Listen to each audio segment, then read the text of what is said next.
Yo guys, what is up? Moxie here with another Nioh video, and today we're going to be going over my kind of first playthrough build.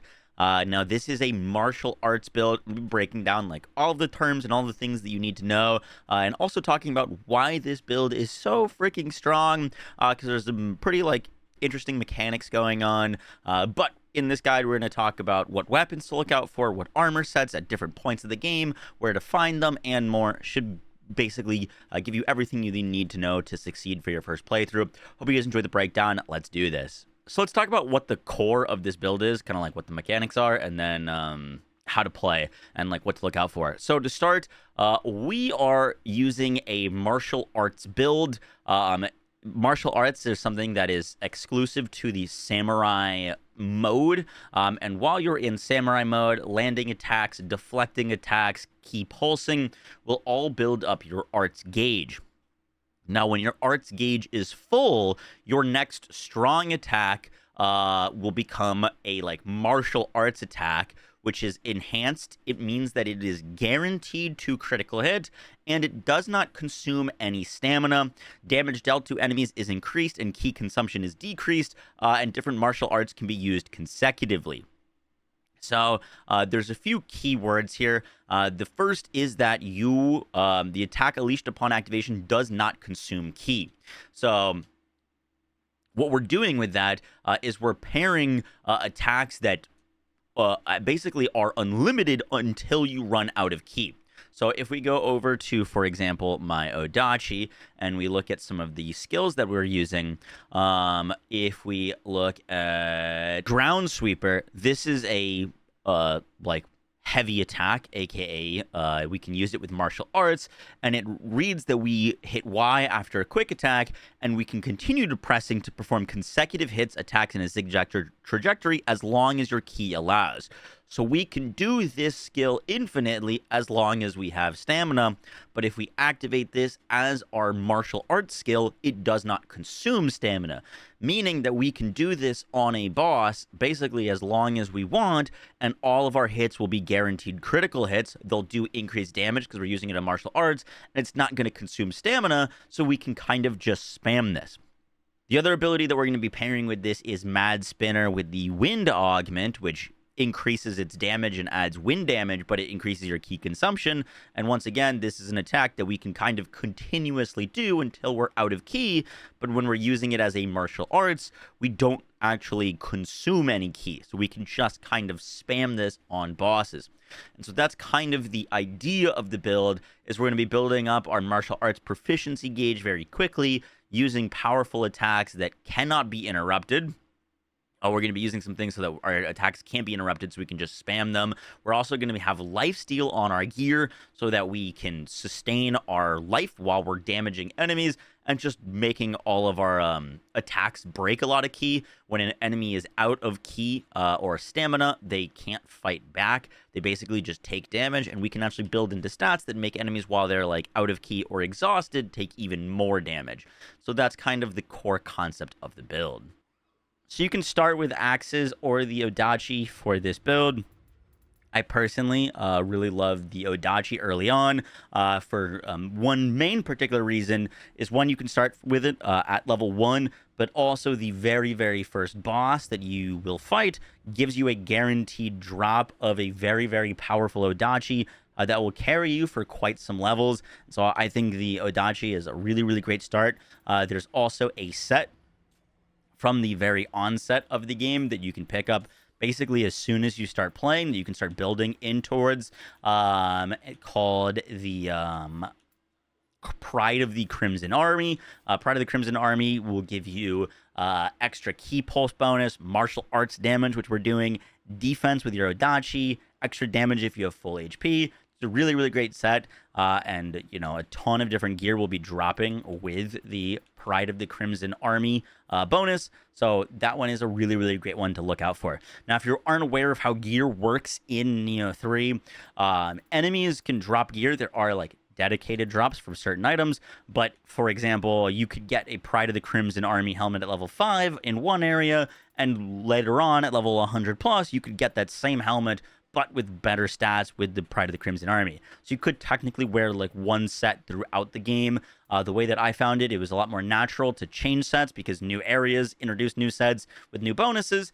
So Pride of the Crimson Army is what you're going to be looking out for early on. And then you can find other things. And then you're going to want to be rocking from the start of the game the Crimson General's Nagamaki. Not only will this have a set bonus included on it, but it'll also be a lot higher damage than most of the other weapons you'll find for quite a while. And it's dropped from Nagamaki, which is one of the first bosses. So really, really easy, great pickup to kind of start your playthrough with. So that kind of covers the starting gear and weapon. Showing on screen is a little bit of progression of what sets to look out for and what weapons to look for as you progress throughout the game.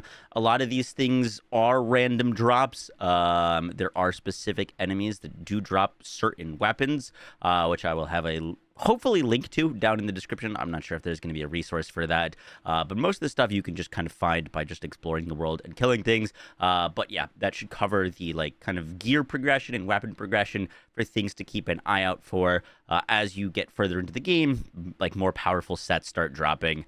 So that's where kind of your set progression is going to go.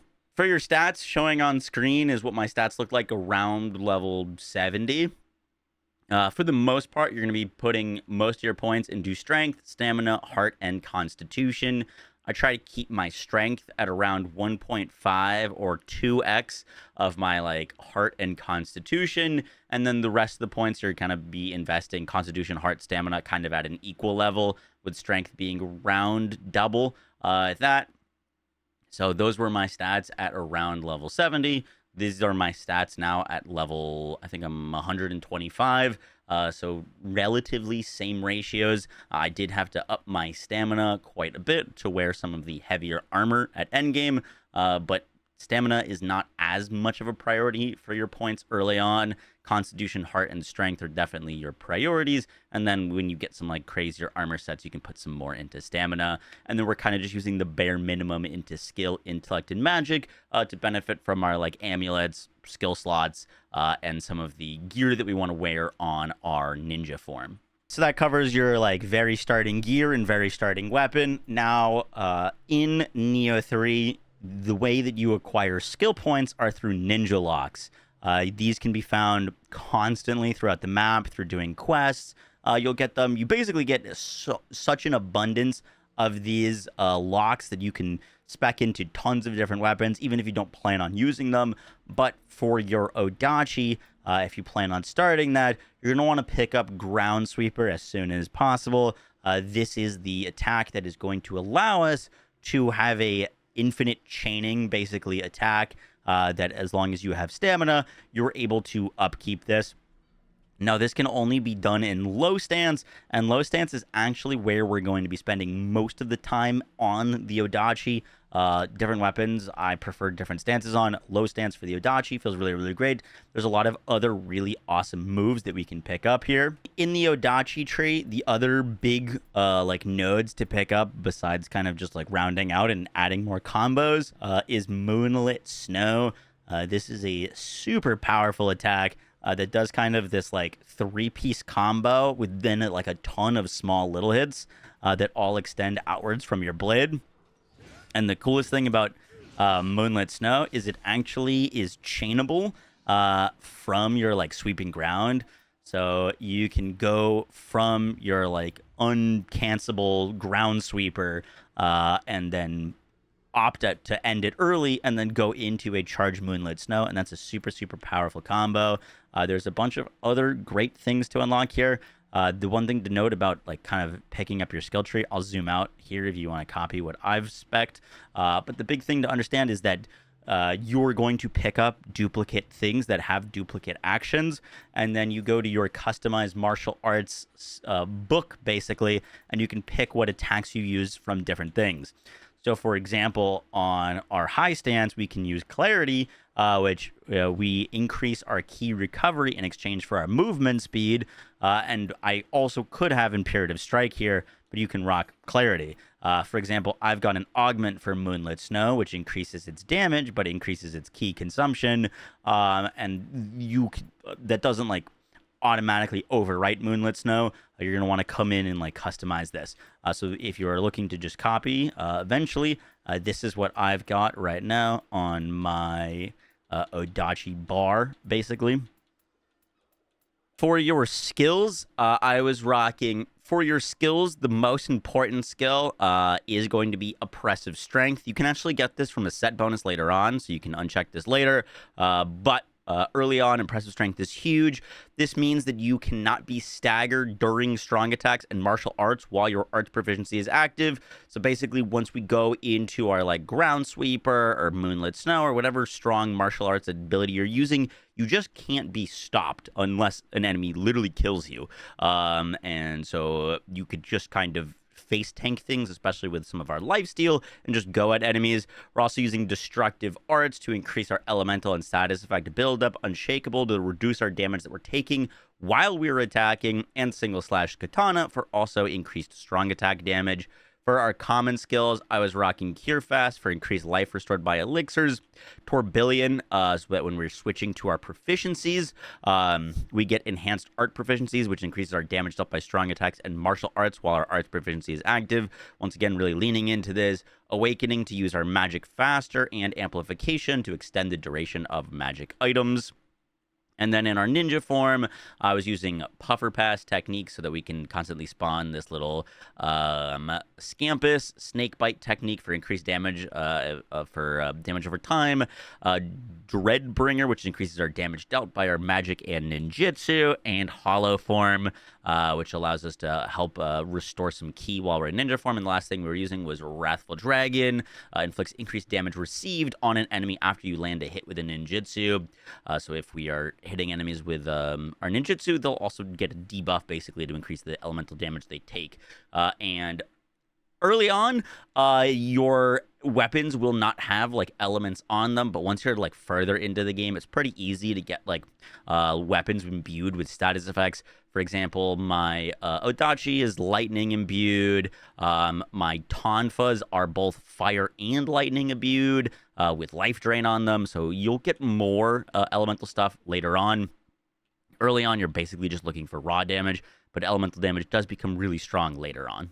The next thing to mention is our axe. Now, you do get the ability to use two weapons later on. I didn't start using an axe until then. You could use it earlier. But the axe is super great for multiple reasons. One, it just hits like a truck, depletes ki damage really, really easily, and we can build into Mad Spinner to basically just spin around and kill things. But the coolest thing about the axe, in my opinion, is that it's got 3 global buffs that you can pick from. I'm personally using Rage, which increases our attack, but this is a global buff that you can use with the axe that regardless of what weapon you're using, even if you swap out of the axe and go back to the Odachi, even if you swap to your ninja form, you actually get to keep your Rage buff. So even if you don't plan on actually using the axe, most builds are probably going to end up using it in some way just because you can pop constant buffs with it and then swap to your weapon that you prefer. I really enjoy the axe. However, a particularly high stance axe is where I spend most of my time on the axe. The axe has got some really, really strong combos, but you also get the ability to imbue your whirlwind later on with wind damage. Wind is actually something that we're also going to be building into off of the simple fact that wind damage, if you apply a full wind status effect, which we will do with our like tornado spin, enemies will have, they'll be easier to break, and they also will have like worse stamina. Basically, so if we can keep wind stacks up, it basically becomes easier to just wail on them and they won't be able to fight back. And so our axe spin does that for free for us. The last kind of like overview thing to cover is our ninja stance and what weapons we're using. Now, I absolutely adore the Tonfas. I wasn't sure what weapon I wanted to use. Basically, I knew I wanted to scale like strength damage for our samurai, and so I needed a weapon that scaled well with the stats that we were speccing into, and the Tonfa works perfectly for that. But the Tonfas are also super aggressive, super great at breaking ki, and a lot of bosses I actually ended up having to use the tonfas on if there are bosses that didn't have kind of the openings that I wanted for our like infinitely chaining martial arts build damage. And so tonfas scale well with what we're already doing. They work towards the same goal. And there's some really, really powerful just chaining tonfa attacks that you can do that allow you to on enemies that are more hyper aggressive, that you don't have really the amount of time to use your like slow heavy attacks. Tonfas felt really great. And then I also liked the ninja sword off of the fact that the ninja sword has a ability scales with what we want, but it also has a heavy attack into a quick attack that will teleport you behind enemies, which even if you don't want to use the ninja sword while you're behind enemies, you do more damage. You can just swap back to your tonfas and then start wailing on their back. Super, super nice. For your Guardian Spirit, I was rocking Kusanagi on the Samurai style. Your Guardian Spirit is basically a bunch of extra passive effects that you can get. You can level them up, so I need to level mine up, which will increase all of these passive effects, give you more base damage, but also you can transform into your Guardian Spirit to get their like damage affinity, and also summon them to do different attacks like Heaven's Fire and Nagi Blade here. In the ninja style, we were using Nekomata, which gave us a bunch of like damage and quality of life stuff, but also a 16% increased damage to kind of the like final blow that you can do if enemies run out of stamina, which enemies are out of stamina all the time. So that was pretty great there. And then we were using Kusanagi mainly for the martial arts damage. We had both martial arts damage increases and strong attacks, martial arts proficiency, which is another like 15% damage increase, as well as more like key pulse recovery. Just a lot of quality of life with that and more damage. And you can kind of stick with these and level them up. I did swap these Guardian Spirits around based off of like if I needed lightning damage basically on a boss, or I needed wind damage. Enemies in this game are very receptive to kind of the Pokemon style of like water beats fire. And so if you need to swap these around to get an elemental effect that you don't have access to beat a boss, that is something I did relatively often, but those are the main two that I'm rocking. For your Onmyo Box, if you don't know what this is, basically you have a yang position and a yin position. In the yang position allows you to whatever's in it. You get both their base damage and base defense added to your stats, as well as the ability to summon them. Almost kind of also like Pokemon. If you see a cool monster out in the world, you can capture it. Monsters have a chance to drop a soul core. If you pick up their soul core, that means you can summon it. So the crazier, scarier looking enemies, most of the time worth fighting, because if they drop your soul core, you can then summon them. And the higher damage monsters in the game will usually have higher base stats. So I've got like two crazy monsters here that I can basically summon to do a bunch of damage for me. Now, these are different than like constant summons. These aren't out constantly fighting for you. Most of the time they will do one attack and then dip. So they're not really like a summon as you'd see in like an Elden Ring or something like that. They do one attack and then leave. But most of the time they're great for creating openings. Most of the time that you hit an enemy with them, that enemy will go kind of like recoil and get stunned for a little bit. So it's great for openings. And then in our yin position, this is super important. You're going to want to look for a Mujina Soul Core. These you can just find out by exploring. These are kind of like surprise enemies that will pop up sometimes when you're opening chests. So just by looting, you'll run into one of these. I'm still using mine from level 22. But these can drop a preservation talisman, which is insane. Preservation talismans are genuinely overpowered. Basically, if you pop a preservation talisman, the next time that you would die, you don't die. You then revive with part of your life restored. And by default, it gives you 4 of them. So you could technically die 4 times in a boss fight and just respawn, which is crazy. And so I was rocking these. Basically allows you just to full send, play super aggressive on bosses without having any worry of dying, which is really, really powerful. And then the other thing that I was rocking is the Raiju Soul Core. I think there's probably other ones of these, but this kind of lightning familiar is super powerful. I think I've now unlocked some for the other elements. Yeah, I've got a fire one. I think I've only seen fire and lightning. I'd love to find a wind one, but these summon a rotating orbs around you that will hit enemies. Even if you don't hit an enemy, if the enemy gets close, they'll damage them. They do tons of elemental damage. And you could basically just dive at enemies with them on.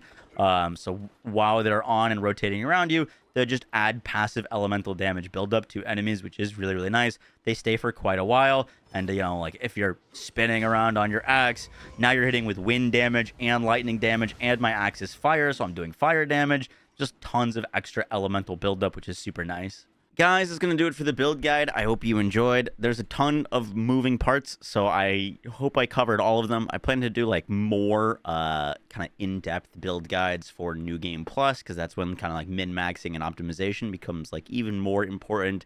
But I hope you guys enjoyed the video. Hope you enjoyed the breakdown. Enjoy your playthrough in Nioh 3, and I'll catch you on the next one. Take care. Peace.